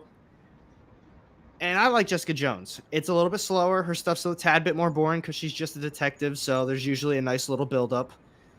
But it's called The Variants, and I'm not going to lie, I am getting so tired of just this variant stuff. This series is called The Variants. Miles Morales has a multiverse what-if series out right now where they're all connected with different ones. We got the Gwenverse series that has all these different Gwens in it right now. We just got done with the Loki show that's talking about variants. I think some other shows started talking about variants, and it feels like the comics, it's that's all they're hitting on is every single thing is multiverse and all these different versions of all these different characters. And they are really hitting hard on it. And I'm personally getting bored of it. Well, I think we've talked about this. We've done it here at Dynamite. The kind of expansion this way of characters, multiple Spider-Man, multiple versions of whatever, Batman. I mean, this has its roots way back when. I mean, people are like, oh, I can't believe there's all these characters. And it's fine if you're not like them. I totally get it. There was fatigue from Elseworlds in the 90s with DC. I mean, maybe some of you, maybe were collecting that time, younger people or whatever. But I'll tell you right now, Elseworlds went from, oh wow, Gotham by Gaslight is amazing, to, this week Batman is a sheriff. This week Batman is like a knight from the king. There was a certain fatigue to it, and then they pulled away from it, right? And now I think, being a Star Trek fan, I always refer to it as like the mirroring of things. Right. There's this ongoing fascination with alternate universes. I don't care if it's science fiction. I don't care what it is. They even dabbled in it in Dark Shadows way back when. But the deal is you can only do it for so long. And I hear a lot of people kind of saying what Alec is saying. We've seen a lot of this now. We've seen Spider-Verse, Batman, whatever. We've seen endless variations of these characters. And I hate to say it, but almost all the time they're better than the one you're getting. So JD says he does have access to the messenger feed. JD, we did not hear you. We didn't hear you say it. I'm sorry. So John will send that pic over to you, but it's crazy, how much it looks like her. Yeah, it's just, and like I said, I think those two things are, I don't think she saw Ken's work, and it's not like I think Ken knows her or saw, Right. I mean, he might have, I don't want to, speak for him, but I don't, what I mean? I'm not sure that, I don't think that was the case. Like, she looked at the cover You don't and said, like to speak for creators? speak for them? No. Speak to them? Yes. I think you speak for them a lot too. No, I only communicate what they pass on. Like Ken, he wanted to thank everybody for, especially on this show, for the love and support. And, he does work, as fast as he can to get stuff out there. Because I said to him, I'm like, dude, you could draw 20 hours a day and we could sell your books. And he's like, I know, he was like, he's got to spend 8 of it answering your texts. I'm the connection that the creators have to their market. Uh-huh. Really? Yeah. That's what I do for Nick. Nick is so isolated from the process. He needs to hear that, All right, buddy. Whatever gets you to sleep at night. I'm good with it. All right. So we got 2 more books left, and then it'll be time for the recap. John's favorite part of the show. There's nothing to recap. Well, no, there's always something to recap. All right. So Marvel Crisis incoming. So next up, we have Batman: The Adventures Continue #1, CGC graded, guaranteed 9.8. Suggested retail of $89.99. We have one available tonight for $50. So, hey JD, we cannot hear you, my friend. Oh, I was downloading the photo and I missed which book you were calling. It is Batman: The Adventures Continues, CGC graded 9.8. There we go. All right, and we have one available for $50, so that is available as well tonight. I can't see it. Why can't you see it, Preston? Hold on. Maybe there's a delay. There it is. You see it now, Preston? All right, there you go. Oh, Creative Keep is claiming that. All right, nice. Creative, you got it, buddy. I think I've talked about this before. This is kind of my favorite incarnation of Batman. I'm a big, animated, right. The animated. I like that one too. Yeah. All right, so now it's time for the dreaded recap. All right, so to start off, we did the Dynamite 10-pack reader set. Suggested retail of $40 or higher. And as always, we have it for $5 a copy, so 50 cents a copy. And then we have the Ultimate Comics Ultimates #16, signed by Sam Humphries. This is a best offer book starting at $19.63. And there are so far no offers on it yet. Then we did, let's see, Batman 3 Jokers #1, premium cover A, Red Hood variant, signed by Jeff Johns.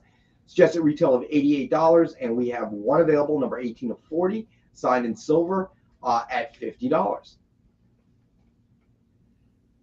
Then we did Forever Evil, Arkham #1, signed by Jeff Johns. Did I just do that? I just did that, right? I'm sorry. Forever Evil, Arkham War #1, signed by Pete Tomasi. It is also a best offer book starting at $10. And then we had Thor, the Worthy #1, signed by Walt Simonson.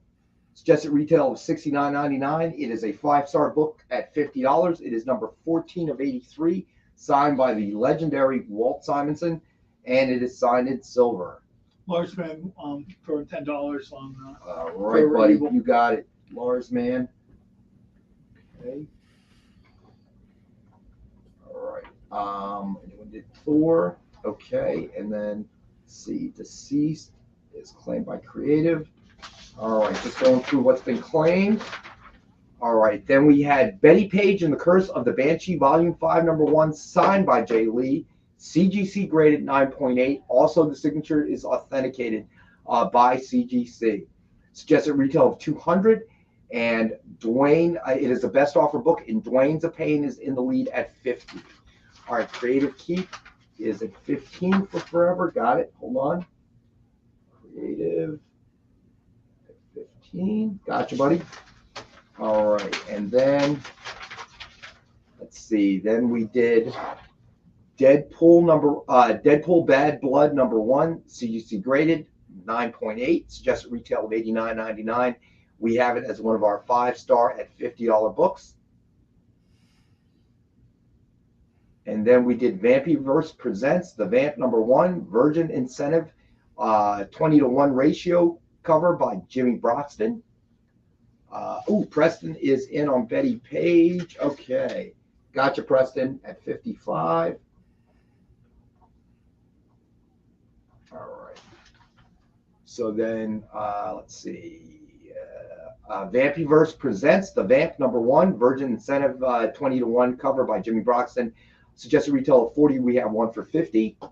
Let's see. Where Rupenstein is going to go to Gotcha. Where Rupenstein is going to 60, and then hold on. Let's see. Creative went to 65. We need a big game show tote board. I think that would be kind of cool to just watch the numbers spin. Yeah, right. So Creative is at 65. Gotcha, Creative. All right. So where did I leave off? Deadpool. Did we do Deadpool? No one's listening. I don't care. I'm listening.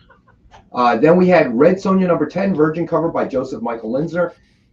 Suggested retail of $50, and we have one available for $40. That's really nice. Like the roses in the foreground. Oh, we didn't do this book. Hold on. And we have one book we did not do. Oh.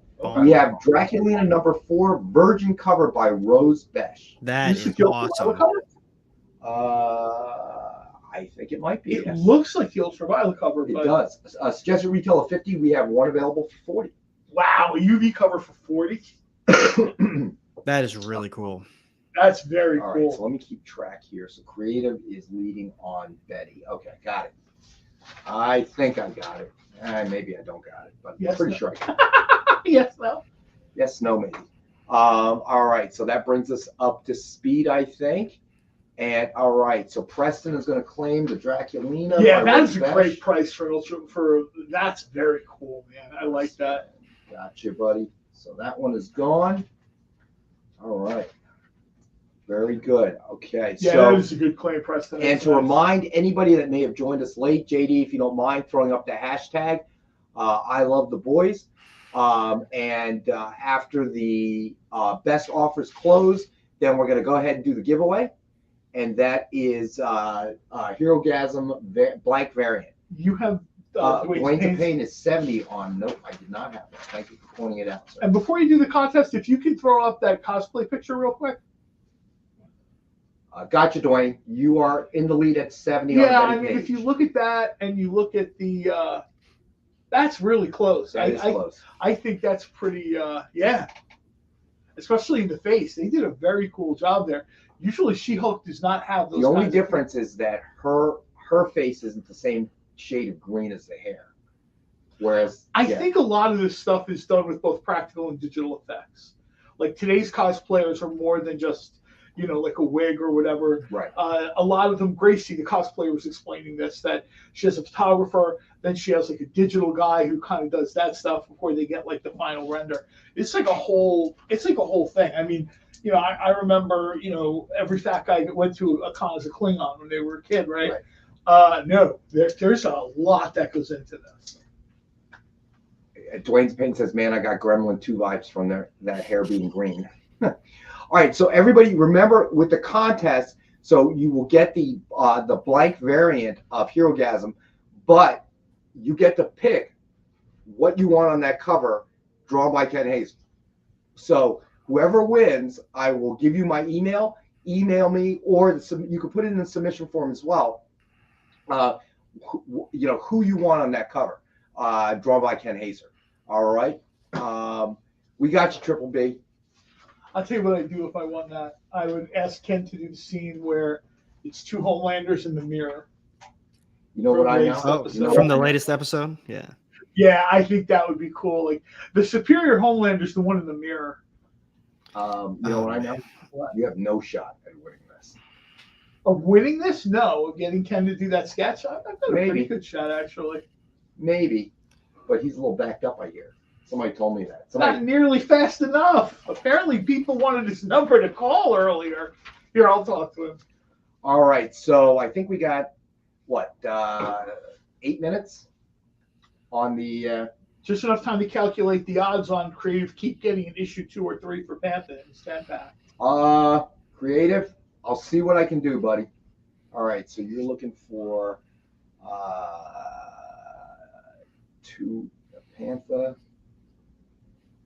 So, John, did you end up seeing the newest episode of Miss Marvel? I did. Did you like this one too? Yeah, I think they're just, I don't think it was quite as good as the episode the week before because they, kind of have to gear shift a little bit. They found a great mix of telling the story, making it interesting, and trying to stay true to the essence of Miss Marvel. I know hardcore fans are upset, changes were made. I get it, right? But if you think about the essence of Miss Marvel, right, all those elements are there.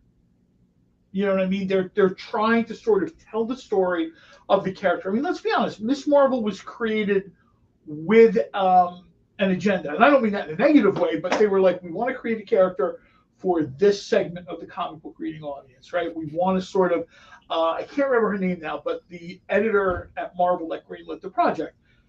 A lot of, and you can see it on Disney Plus, and making Miss Marvel, she talked about being Kamala Khan minus the powers, like young, teenage, a Muslim girl from the Northeast who just also happens to be a huge comic book fan, and how there wasn't like a lot of space for her.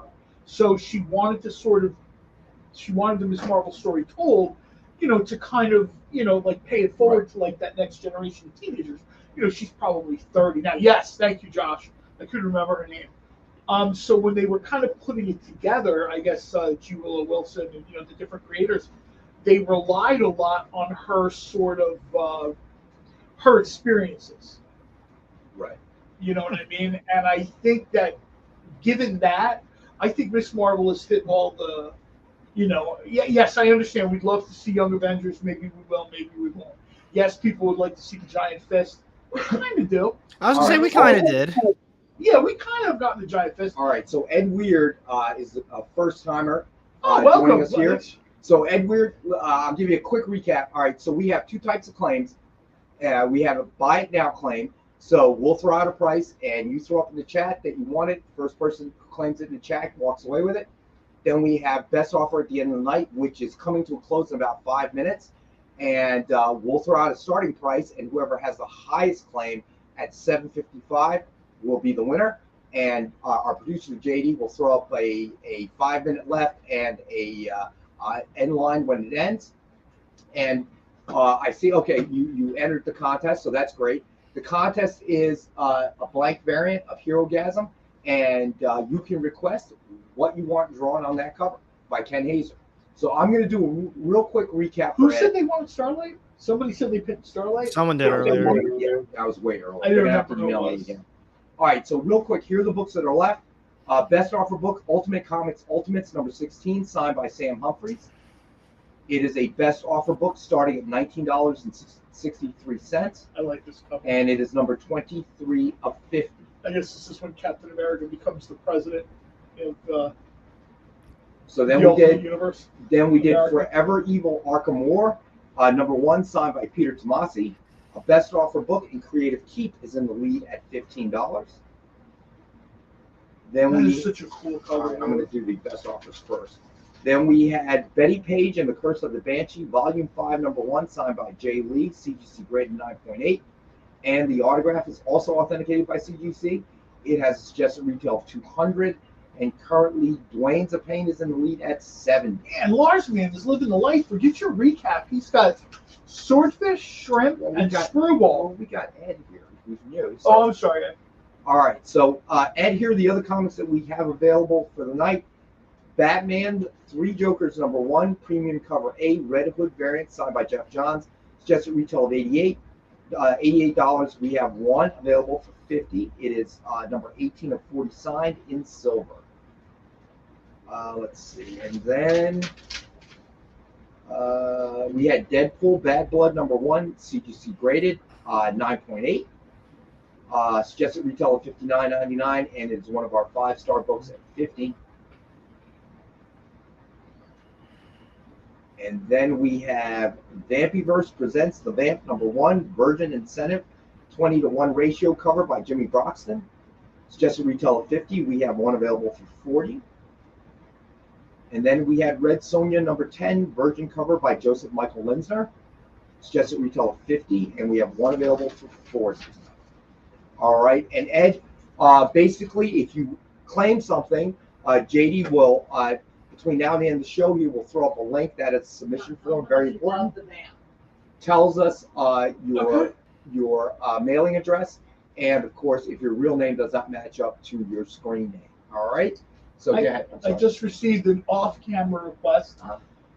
I think most people would have assumed this by now. I absolutely love the Vamp. Everything about the Vamp was sort of in my wheelhouse. The Vamp is one of the characters from the Vampyverse. Ed, we do take PayPal. We will invoice you tomorrow after the show, and we will give you a PayPal address with which to pay. All right? So I'm sorry. No, go ahead. I mean, that's this is very much in my wheelhouse. People that know me know I'm a pulp guy. I'm all about like jetpacks and dirigibles, and that sort of world is imagined by, I guess, Dave Stevens and some other creators. And that's where Tom Sayevsky and Janine Epstein decided to drop the Vamp. There's the Tommy The name gun, drop. The big 45 shooting, that sort of thing. How many names can John drop between now and the end of the show? Daniel Main did the very cool character cover. We have the Jimmy Broxton cover. We've got a cosplay cover. I wish we'd had a different cosplay cover, but I think cosplay cover's up for it. But go out and get that. I know people are saying they're having trouble finding it. Make the effort to go and find this thing, especially if it's a cool cover you want, right? Because it's a one shot. I'm hoping, all jokes aside, I'm not shy about letting Nick know what I would like to see in the future. That's how I got here in the first place. I would love to see more, or I would love to see more one-shots of other Vampyverse characters. Because there was some really, it's so universal as well. That's where we got Bill Sonya. You know what I mean? This isn't like a totally out of left field thing. So, Preston, you're from Oklahoma City. I guess I sort of knew that, but Preston, I'm just curious. Have you ever gone to the College Softball World Series? Just curious. Creative Keep at Dwayne. I had to fight myself not to rebid on that Betty. Congratulations, buddy. It is very popular out there. I can tell you that much. Yeah, no doubt. All right, so the best offers have closed. So we are going to. All right, I'm going to give everybody who's watching one last chance. JD, if you wouldn't mind throwing up the hashtag for the contest. It is hashtag I love the boys. All right, go ahead and put that in the chats, and then we're going to do the drawing for HeroGasm, the blank cover variant, and the winner will be able to choose what they want drawn by Ken Hazer on that blank cover. Preston, I actually would like to see the truck driver Sonya, and I'd like to see like Big Trouble in Little Hyrcania.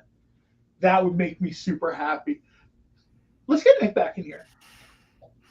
All right. So that's the last thing he needs. So hopefully everybody that wants to join in the drawing has joined. I'm going to give it another 10 seconds. All right. and we're gonna have JD spin the wheel, push the button, whatever they do these days. I'm Price is Right sort of guy. I want a big wheel. Boop, boop, boop, boop, boop, boop, boop, boop, boop, boop. All right, here we go. Oh, I should have my hand there. And the win, yeah. And it is Preston. Oh, that's awesome. Wow. Congratulations, Preston. buddy. That's awesome. All right, so Preston, I am pretty sure you have my email. But JD, if you want to throw it up there for a second when you get a chance. Basically, Preston, email me what you want, what sketch you want on that cover. All right, buddy? I'm There pretty it is. sure he's the only one that commented what he wanted earlier too. I think it was Preston. Starlight? Was it Starlight? I'm pretty sure he said he wanted Starlight. You might be right. You might be right. But I'd still rather have email confirmation. And you know what? He Yeah, can change Mark his is right. He mind. called it. I think he wanted. Yeah. Oh yeah, Yeah, he was just but he giving you a changed heads his mind. up. He said, "No, it's all good. I know I won." He can change his mind. He's got time. But That was- congratulations, Preston, the big winner of the night. Email me, buddy, if you want to think about it overnight. No rush. I know it was Starlight, but think about it overnight. Yeah. And then email me tomorrow. If it's still Starlight, No, that's I fine. was worried Marcus might win because he might say the octopus. Yeah. The octopus. Which one? Not Timothy. Otherwise, it would have to say R.I.P. Timothy. All right. So, Yo, to the- remind Like a everybody- like a tentacle hanging out of it. to remind everybody, on Friday, Nick will be here for his original art show. He's got some great pieces that he previewed. That's 7 to 8 Eastern time. We will not be here on July 4th, so everybody have a safe and happy July 4th. But we will be back July 6th, and we will have both Alex and Robbie on the show together with John and myself. And, hopefully we can give away the omnibuses. That's what I'm That'll be hoping. fun. Thanks everybody for joining us. I Yes, want to try to thank get you. this out real quick. Thanks everybody for joining us. Thanks Alec for joining us. Thank you guys. I can't believe he throws away 2 hours for this, but thank you. Nah. JD, thanks for pushing the buttons and making the stuff work. Yes. And And thank you to the viewers. Thank you for what's up joining us. next? Is I don't know. What JD, JD, what's up next, buddy? I think is it Wednesday Warriors? Yeah, we got an hour. We got an hour break, and Wednesday Warriors comes on at 9 Eastern. okay. There you go. Wednesday enough- Warriors, Just 9 enough p.m. time for Eastern. the screwball, the swordfish, and the shrimp. And then you're There you go. out. All right. So see everybody next Wednesday. Have a great and safe July 4th. And if you have time, definitely tune in on Friday night, Friday. 7 to 8. Nick's original art show. You're going to see some great pieces on Friday night. Yeah. All right. So see you, everyone. Thank you, everybody. Join the party. Head over to our link tree to find all the links for everywhere the experience is all the time.